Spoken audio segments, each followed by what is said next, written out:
अस्सलामुअलैकुम व्यूअर्स।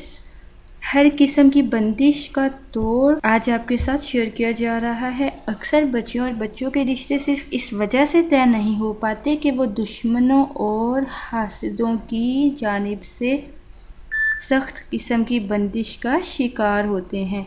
हर किस्म की बंदिश और रुकावट दूर करने के लिए ये अमल बहुत लाजवाब और मुजर्रब है।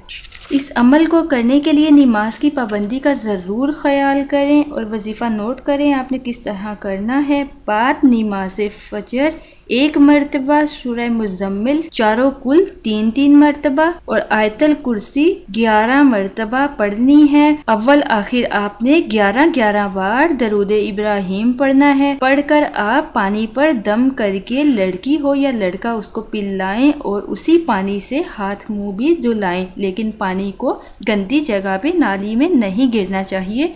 पानी को हाथ मुंह धुलाने के बाद मिट्टी में या नहर में बहा दें। इस अमल को 11 दिन तक मुसलसल जारी रखें। 11 दिन में किसी किस्म की भी बंदिश हुई बिल्कुल खत्म हो जाएगी। अगर आपको कोई प्रॉब्लम का सामना हो या अगर आपके माइंड में किसी किस्म का कोई क्वेश्चन हो, कोई क्यूरी हो, तो आप हमसे व्हाट्सएप के थ्रू, जो नंबर आपको स्क्रीन पे दिखाया गया है, फेसबुक पेज के थ्रू, गूगल प्लस के थ्रू या आप ट्विटर के ज़रिए भी हमसे कांटेक्ट कर सकते हैं। और प्लीज़ सब्सक्राइब बटन पे क्लिक करना और वीडियोस को लाइक और शेयर करना बिल्कुल मत भूलिएगा। Thank you.